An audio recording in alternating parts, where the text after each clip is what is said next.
Hoy estamos, pues ni más ni menos que en Semita Xochitl, aquí en el Mercado Independencia. Y qué mejor lugar para hablar de poesía poblana que un buen lugar de semitas poblanas. Miren, nada más, aquí, muchas Ya gracias, llegó la poesía, muchas gracias, ya llegó la ya poesía, llegó la poesía. efectivamente.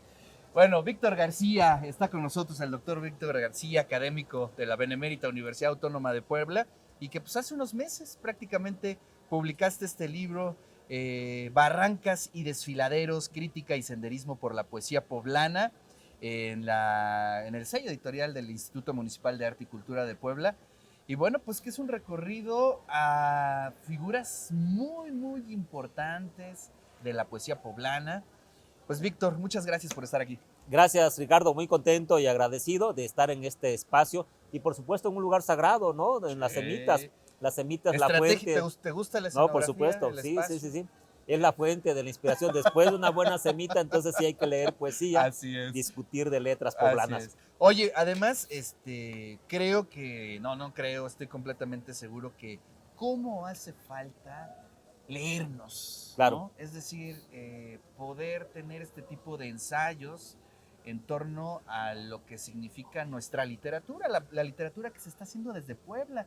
Por allá recuerdo un libro de hace muchos años y ya prácticamente inconseguible, de Pedro Ángel Palou, ¿no? Que hizo un recuento de la narrativa, de la poesía, de distintas perspectivas.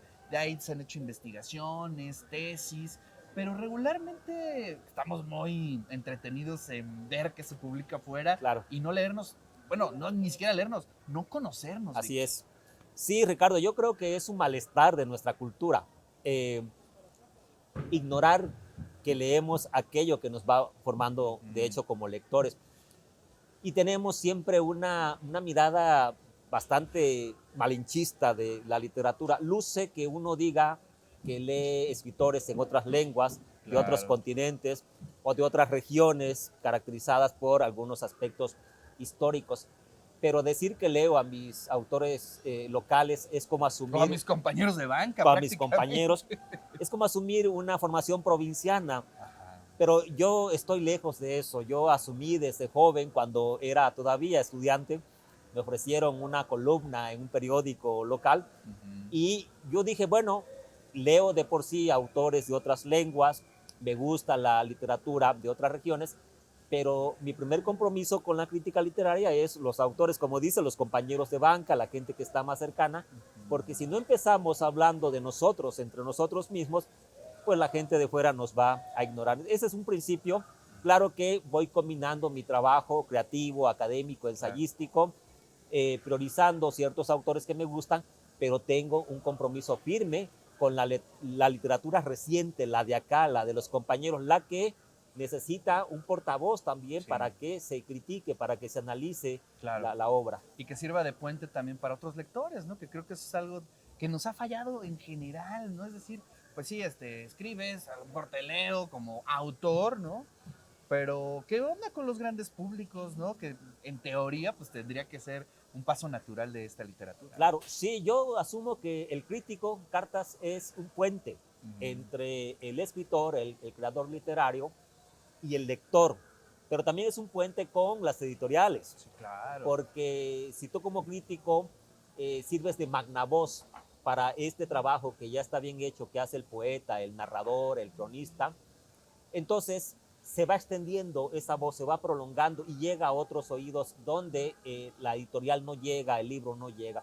Entonces creo yo que es un trabajo como de Hermes, es una suerte de mensajero. Claro. Así es que, bueno, me parece que también requiere de mucho compromiso Sí. la crítica literaria, porque hay que estar como muy pendiente de lo que se publica y también, ¿por qué no decirlo?, de lo que merece ser difundido. Oye, y es que ese es un tema, y antes de entrar a platicar sobre el libro, es que cómo nos hace falta profesionalizarnos, ¿no? También, Tú lo comentas, pues es un crítico pues necesita dedicar mucho tiempo, necesita invertir lana en los claro, libros, invertir, vivir de eso, ¿no? sí, Para que pueda, lo mismo pasa con los autores, claro. con los académicos, creo que ese es también un vacío que tenemos, ¿no? Sí, y yo lo complemento con otra idea. Hay que especializarnos, leer cada vez más, formarnos con teorías, para luego también desintoxicarnos de academia. Porque el crítico literario, o particularmente la crítica literaria, como yo la veo, no debe estar Dentro. tan metida dentro de la academia. Tiene un pie en la academia y el otro en el periodismo, Exactamente. ¿No? ¿Por qué? Porque la academia desmenuza, destaza, disecciona y no vuelve a unir. Botamos los pedazos que ya nos sirvieron. La crítica literaria disecciona para presentar con un nuevo rostro ese trabajo que a ti te ha generado un placer, claro, en la lectura. Entonces, por eso creo que, por una parte, hay un déficit de crítica literaria, de críticos literarios, pero por otra, hay mucho trabajo de estudios, análisis de obra, que no mantienen un espíritu de la crítica, porque no les interesa ni la obra o el autor, sino demostrar una tesis. Claro, una hipótesis y vámonos, ¿no? ¿Verdad? Y ya no importa entonces la calidad de la obra literaria. Oye, pues vámonos con el libro. Si quieres, a ver, prueba tu semita, prueba tu bueno, semita. ¿cómo no? A ver, háganle acá un close-up, acá al buen Víctor. Que imagínense, la estaba pidiendo sin pápalo. No, hombre, pues eso era una torta. Sí, la verdad estaba cometiendo un sacrilegio. Yo estoy echando aquí una, pero de pata, porque luego la milanesa me llena mucho, pero aquí, a ver, vamos a darle una mordidita. Chulada, chulada, chulada, chulada. Oye, Víctor, pues a ver, la primera pregunta, cuando haces este tipo de ensayos, este tipo de estudios, es imposible incluir a todos, ¿no? Claro. Y seguramente pues causa mucha discusión en torno a los que se quedan y los que se quedan afuera, ¿no? ¿Cómo hiciste la selección? ¿Cuáles fueron tus criterios de seleccionar a un grupo de poetas de distintas generaciones para ser el corpus de tu investigación? Claro. Bien, yo tengo un corpus muy extenso de trabajos sobre poetas de más de 20 años. Comencé haciendo este trabajo alrededor del año 2000 y no he parado. Entonces tengo un corpus muy extenso, al menos 4 o 5 veces más de la extensión de este libro. Y en algún momento me desentendí. Dije, bueno, son trabajos que están publicados en revistas, en periódicos, presentaciones de libros y demás. Pero algunas personas, incluso un autor que está en este libro, siempre me animaba, me decía, oye, ¿por qué no publicas esto que tienes? Vi la convocatoria, leí esa parte que dice se dará prioridad a las obras que hablen sobre Puebla, y entonces empecé a trabajar sobre el corpus para cumplir con el número máximo que se aceptaba, 100 claro. Cuartillas. Okay. Entonces, a partir de ahí pensé cómo darle una orientación a este trabajo. No están todos, y tampoco son todos de los quienes he hablado, ni son todos los que quiero que aparezcan. Pero entonces me hice un programa. Voy a empezar con este título y eventualmente voy a ir sacando... Digamos, es como la primera parte de una serie de libros sobre la poesía en Puebla. Exactamente. De ahí el título también, Barrancas y Desfiladeros, ¿no? Paisajes que obligan a caminar, a senderear, no llevas un rumbo fijo, vas por donde te lleva el sendero y de pronto cambias la dirección también. Por supuesto, hay autores que me hubiera gustado que encajara en esta selección. Digamos, o en términos conceptuales, ¿no? O de estilos, como la primera selección. Sí, la primera parte sí me condiciona, digamos, lo que yo llamo el clasicismo poblano, es decir, quiénes son los maestros de la poesía.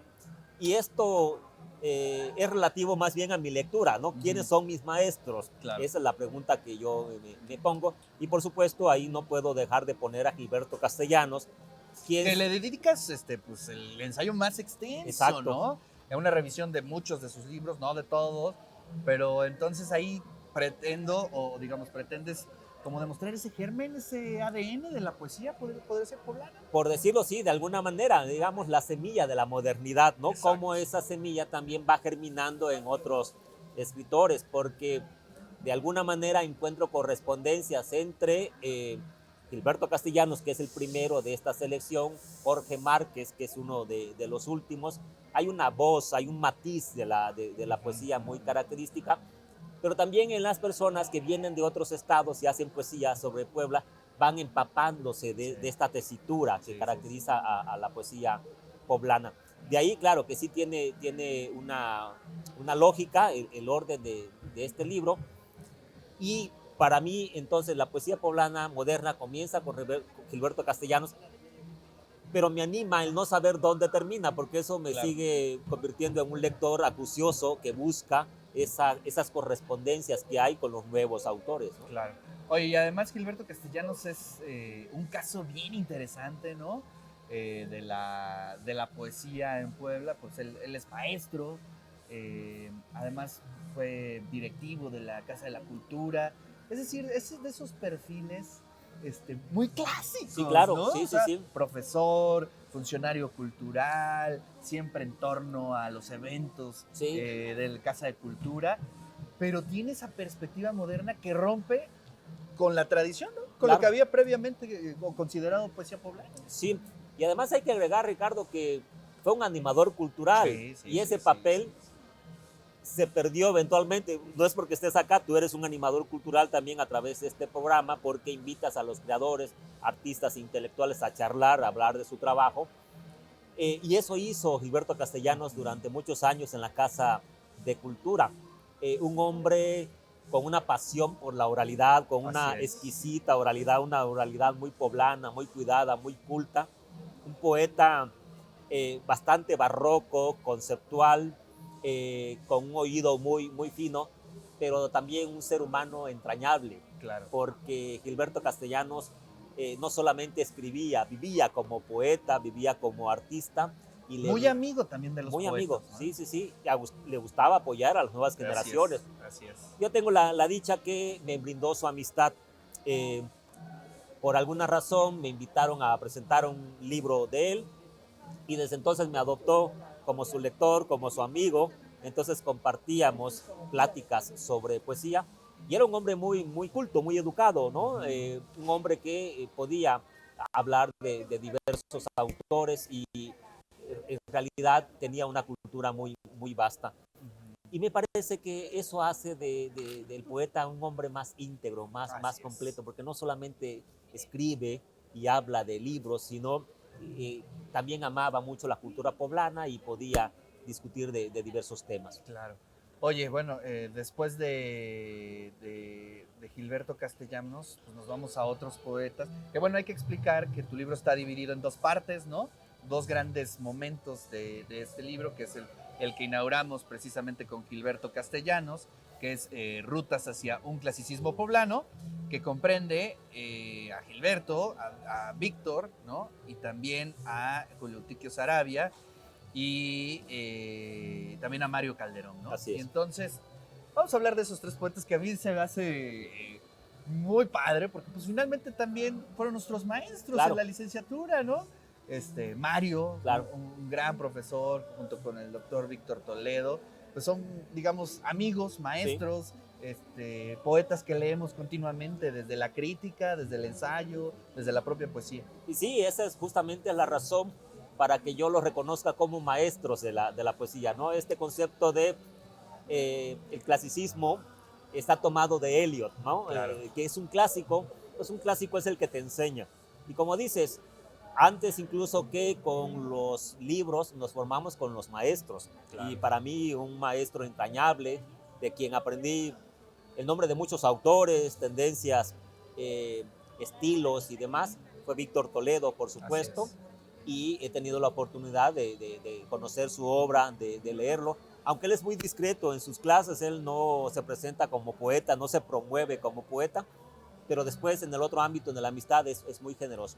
Y por otro lado, Mario Calderón. Creo que Mario Calderón También es, súper generoso, ¿no? es el responsable de que muchos estudiantes asuman su vocación como escritores, porque en general somos tímidos y entonces nos preguntan, ¿escribes? Sí, tengo por ahí algunas notitas. Él anima a mostrarlo, a publicar, a Así es. difundir. Tiene un corazón extraño a ciertos escritores que son un poquito egoístas, que no quieren compartir o no quieren transmitir lo que conocen, sobre todo para hacer esta trayectoria de escritor. Creo yo que durante 30 años al menos, si no estoy mal, Mario Calderón se ha encargado de que salgamos del closet No, pues, literario. y bien dicho, ¿eh? Por ejemplo, mi primer libro fue obra de Mario Calderón, creo que también el tuyo, ¿no? Sí, por Tu supuesto. primer poemario en Daga, Sí, ¿no? sí, sí. Él fue, digamos, nuestro partero Así literario. es, así Nos es. ayudó a llevar la gestación y finalmente a dar la luz. Y bueno, El cuarto poeta que se integra en esta sección, que le titulo Rutas hacia un clasicismo, es Julio Tiquio Saravia. A Julio Tiquio ya solo lo conocí como poeta, lo conocí leyéndolo, pero también lo conocí como editor de la mejor revista literaria que ha tenido el estado de Puebla, de nuestra gran... Y de las grandes del país. De ¿no? las grandes del país, de Latinoamérica, la revista Crítica. Él llegaba al colegio de lingüística y te invitaba a publicar en la revista. Yo me interesé en su obra, Un poeta de altos vuelos, sí, que quizá no ha tenido los lectores que merece. También él es muy discreto con la divulgación de su obra, y me parece que sin dar talleres literarios, no estoy muy cierto si él ha dado talleres literarios, me parece que Julio ha formado voces, sí, en sus lectores, ha formado nuevas generaciones de gente que lo admiramos, que lo reconocemos como gran poeta. Oye, y además, de estos cuatro poetas, tres no son de Puebla, ¿no? Tres no son de Puebla. Tiquio oaxaqueño, Víctor de Veracruz, ¿no? Veracruzano, oaxaqueño, claro, también. Y Mario Calderón de Guanajuato, si no me equivoco, ¿no? Me parece que sí, de Timbinal, Guanajuato. Ajá. Sí. O sea, son voces completamente distintas, ¿no? Sí. Pero que son pilares para entender la poesía del presente de Puebla. Claro, ¿no? Sí, y aquí está, digamos, la muestra, ¿no? Cuando decimos semita poblana, no nos preguntamos si los ingredientes son de acá, exacto, porque le ponen queso Oaxaca, ¿no? Exacto. Chile jalapeño, sí, ¿verdad? Sí, pero es poblana porque es de acá. Eso indica ensamblada también, en Puebla. Ensamblada en Puebla, exacto. También indica mi perspectiva, mi mirada. Yo soy un chiapaneco, un poblano nacido en Chiapas, entonces reconozco como poblano lo que caracteriza a Puebla, independientemente de dónde nace la persona. Claro que algunos el sentido de identidad los lleva a decir yo soy de Veracruz, y aunque ya no vivan ahí, siguen presentándose como poetas veracruzanos. Para mí ellos son poblanos, sí, sí, porque representan a una tradición literaria. Llevan más tiempo en Puebla que en por ejemplo, lugares, ¿no? Y se han hecho aquí, seguro. Exacto, sí. Y donde lean, se les escucha como poetas que están haciendo literatura de Puebla para Puebla, ¿no? Claro. Oye, esa es la primera parte de este libro, y que digamos son voces que ya tienen un lugar, ¿no? Prácticamente en la historia de la literatura a nivel nacional. Víctor, pues muy reconocido, Tiquio también, gracias a la revista, su obra. Pero ahora nos vamos a otro, ¿no? A otro aspecto de este libro, que es Rutas para un senderismo sin destino. Y ahí viene una diversidad, unos matices de poetas que es muy interesante. A mí me gustaría que dedicáramos especial atención a las mujeres, claro, ¿no? Que ahí está nuestra querida Miracetti, sí, que es editora, gran amiga, sí, y gran poeta.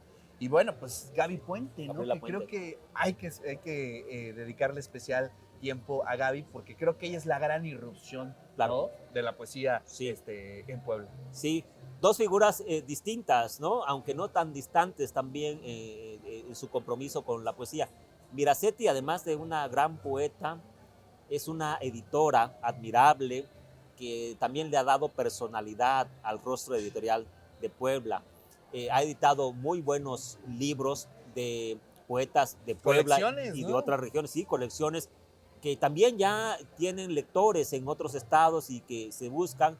Junto con mi tocayo, Víctor Rojas, consolidaron su labor editorial, pero me parece que el trabajo de Miracetti es diferente al resto de otras editoriales porque ella trabaja como poeta, es decir, a ella le interesa el libro, sí, como un objeto de arte, le interesa el poema, que se difunda, y no necesariamente es una editorial que se crea solo para ganar dinero. Entonces, claro, eso la hace admirable.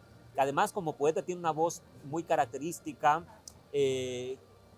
Miracetti Jiménez, sin que alce banderas sobre el género, es una poeta que reivindica el valor de la mujer como poeta, claro, como madre.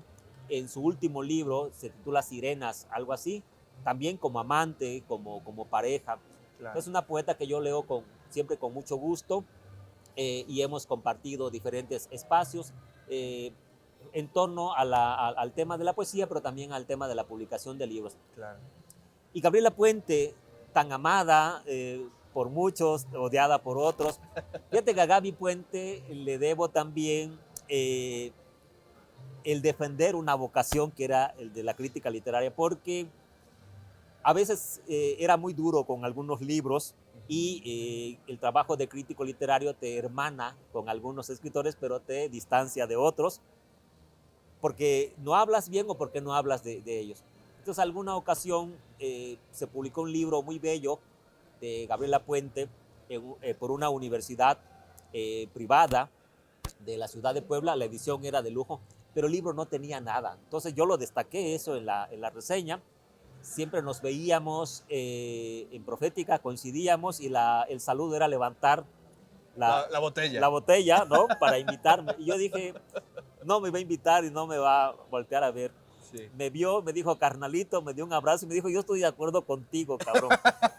Yo publiqué bueno, esto. Eso era lo maravilloso, ¿sí?, de Gaby Puente, ¿no? Yo lo publiqué. Este sentido del humor. Exacto. Tremendo. No, y además, eso es asumir el rol de sí, poeta, ¿no? No te tienes que sentir tan importante y esperar que tu libro sea aplaudido por todos. Claro. El libro, como objeto, era muy bonito, los poemas, ella me dijo, el nombre alude a la importancia que le doy, era papelera. Sí. Entonces, nunca perdí el cariño de Gaby, como a todos, ¿no? Me dolió mucho su partida, era muy joven, pero agradezco que en esos pocos años que vivió se dedicó a hacer una poesía muy potente, asquerosamente deliciosa, sí, y que pues fue pionera en la poesía lésbica, ¿no? Sí, sí. Y además era sabrosísimo verla ella leer sus poemas, ¿no? Creo que ahí es como entendías mucho de la poesía, ¿no? De ella. Verla. Claro. Sí, ella vivió como poeta. Tuvo el valor de crearse un personaje y defenderlo pues hasta el final de sus hasta días. Sus máximas consecuencias. Sí, y también me parece que de alguna manera influyó, motivó, claro, para que pues el poeta deje su oficina, su corbatita, su camisa pulcra, claro, y salga a la calle a dar de patadas bajo la mesa, como ella decía en algún poema, ¿no? Qué maravilla. Oye, y bueno, tenemos más poetas de ese grupo. Está obviamente Mario Viveros, que es pues, prácticamente de la comunidad, sí, ¿no? Sí, sí. Juan José, fíjate, es un caso interesante, ¿no? Ortiz el de Juan García. José Ortiz García, y también el de Alejandro Palma y el de Jorge Márquez, obviamente Moisés, claro, Ramos. Un grupo de poetas, ¿no? Que algunos en el periodismo, otros en la venta de libros, otros desde el personaje del poeta, ¿no? Distintas perspectivas. Claro. Que bueno, pues también forman parte de este ecosistema literario, sí, ¿no? Sí, sí, sí. Bueno, justamente una de las condiciones para decidir quiénes entraban es que cuando yo he leído algunas antologías de ensayo o de poesía, pareciera que piden el currículum y que todos deben hacer lo mismo. Todos son maestros, ¿no? Todos son editorialistas, etc. Y aquí, como bien lo dices, es también una antología de oficios, cada uno por su lado. Mario es librero, Ortiz García es pintor incluso de brocha gorda, Jorge Márquez es catedrático. Cada uno desde su reducto ha asumido con valor este ingrato oficio de poeta que te lleva primero a la descalificación de la familia y después de la sociedad, pero todos demuestran que se puede sobrevivir en claro, esta ciudad que es de muchas oportunidades, haciendo el oficio que haces y además escribiendo poesía, que eso sí, me parece maravilloso. Oye, y bueno, después de hacer este recuento, ya ahora sí que me queda claro que es el primero de varios que vendrán para hacer este mapa, podríamos decir, exacto, ¿no? Esta constelación de la poesía en Puebla. ¿Cómo estás viendo el timing, el hervidero? De pronto uno puede perder la perspectiva de tanta producción que hay ya en Puebla. Claro, sí, sí. Lo digo también, ¿no? En la presentación de esta selección de textos, que Puebla se volvió un epicentro literario en muchos aspectos, no solo en el de la creación literaria, que es claro que cada vez hay más y mejores poetas en Puebla. Puebla ya es una referencia a nivel nacional e internacional por la poesía, pero también por la labor editorial, las revistas. Círculo de Poesía es una revista claro, que se ha posicionado en el mundo de habla hispana. Sí, sí, sí, lo sigue mucho lectores jóvenes y lectores de todas las edades, en realidad. Pero también en el ámbito académico. Puebla es un epicentro de la investigación literaria. Hacemos trabajo de academia, cada vez hay más investigadores y eso motiva. porque se hará cada vez más, digamos, más rica esta tradición, Claro. tanto de la crítica literaria como de los estudios académicos y demás. Fíjate que mi idea es, para formar un siguiente volumen es empezar con un poeta que también fue nuestro compañero y amigo de banca, Daniel Carpinteiro. Sí, por supuesto. Daniel Carpinteiro, a mí me parece que, a pesar de que solo conozco un libro de él, inaugura una voz que todavía no se ha entendido del todo. Ok, Es una voz interesante. muy, muy potente. Es un libro escrito en Puebla, seguramente, por lo tanto encaja en el concepto de poesía poblana. Editado por Profética, si no me equivoco. Quizá por Profética, no recuerdo Coedición. ahora, sí, por Verso Destierro, Verso Destierro. una editorial marginal, Sí, independiente. de Adriana y Andrés, ¿no? Exacto, de Adriana Tafoya y Andrés Cisneros. Y se quedó ahí ese libro, pero es un librazo. En los talleres literarios con los jóvenes uno empieza leyendo a Daniel Carpinteiro y dice, bueno, se puede hacer poesía con estos materiales. Hablando de un buen mezcal, por ejemplo, sí, por supuesto, Daniel Carpinteiro nos da esa lección. Pero después viene una generación muy potente, la de los 80, Sí. de jóvenes que ahora ya son doctores, son investigadores, que han ganado premios nacionales e internacionales y han publicado en editoriales de España. Eso no se tenía antes en Puebla. Entonces también requiere otra revisión, una mirada más paciente y tomar distancia, que eso me parece muy sano, porque lo que tenemos más cerca y de pronto tiene mucho éxito, tienes que medir hasta dónde va La a prueba llegar. del tiempo, ¿no? Que ese es un tema importantísimo Sí, para el crítico. exactamente, ¿no? sí, es fundamental tomar distancia, porque claro, también los críticos caemos en la tentación de hablar de lo que nos gusta, Claro. por qué nos gusta y por qué no nos gusta. Y lo que está muy cercano, pues tiende de pronto a invadirnos los sentidos. Entonces estoy en esa labor, digamos, incansablemente. Yo consigo un libro de poesía poblana, hago mis notas y voy formando mis ficheros. Tomando la técnica de Javier Viurrutia, yo no hago catálogos, antologías, yo hago ficheros, ¿no? Los libros que voy leyendo, me gusta, hago notas. Y luego, para juntarlas, no necesariamente tengo que encontrar un patrón de qué los une, sino más bien quiero representar un diálogo, ¿no? A ver cómo se ven, cómo se leen entre ellos. Si es que se leen también, Claro. porque me parece que ese sigue siendo el malestar de nuestra cultura y particularmente de la literatura, que leemos a los de fuera, a los de adentro no. Ese es un gran vacío que, pues desde que éramos estudiantes, ¿no? Eran muchos los diálogos, sobre todo con Mario Calderón, ¿no? De que cómo hacía falta pues, que volteáramos a vernos, ¿no? Claro. A reconocernos, a entender que sí hay una tradición en Puebla, en la narrativa, en el periodismo, en la misma poesía, Claro. pero pues que hace falta la mano del crítico y del académico. Exacto. Mario Calderón siempre decía, tienen escritos, tienen textos, tienen libros, vayan con los grandes poetas, que los lean. Y me parecía una actitud loable del maestro. Y yo lo complemento con la siguiente idea, hay que buscarle al crítico. Sí.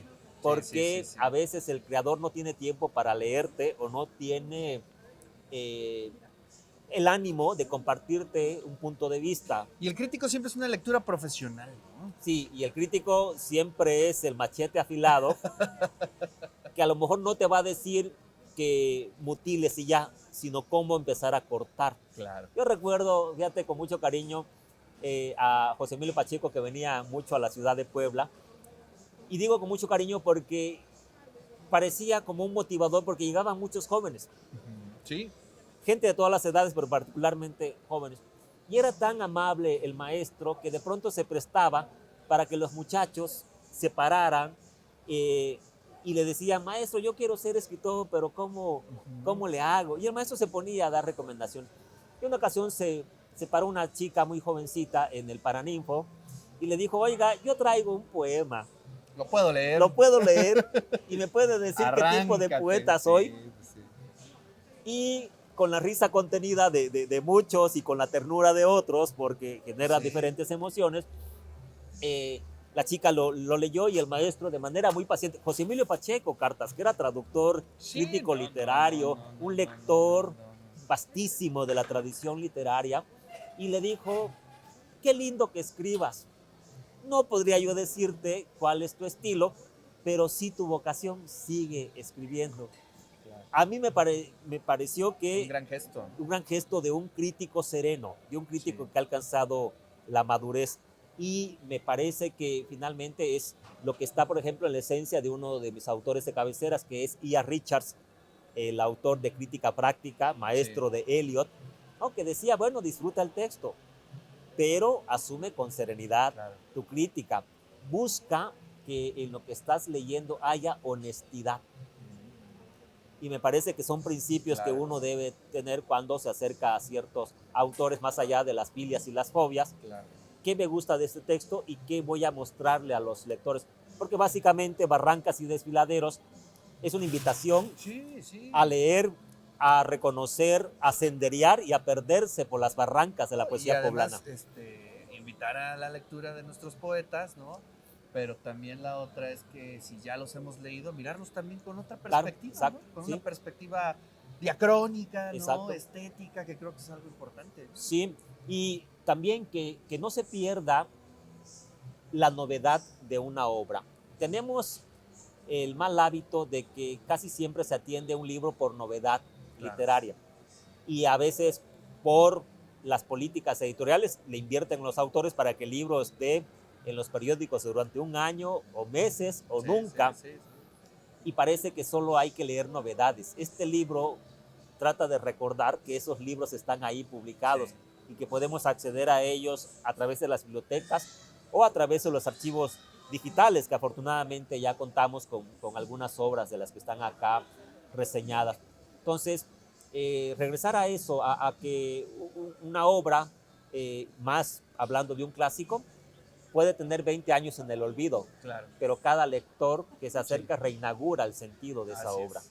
Oye, Víctor, pues muchas gracias. Felicidades por Cartas, el libro y además esperamos que pronto se puedan publicar los demás tomos de estas lecturas que estás sí, haciendo sobre la poesía poblana y te agradecemos mucho que estés aquí, aquí en las semitas, en la echando auténtica semita. poesía, Así es. y que también merece, por supuesto, una Pues reseña. vamos a entrarle, ¿qué te ¿Cómo no? parece? Y así nos Con mucho gusto. despedimos, Muchas mira. gracias por la invitación.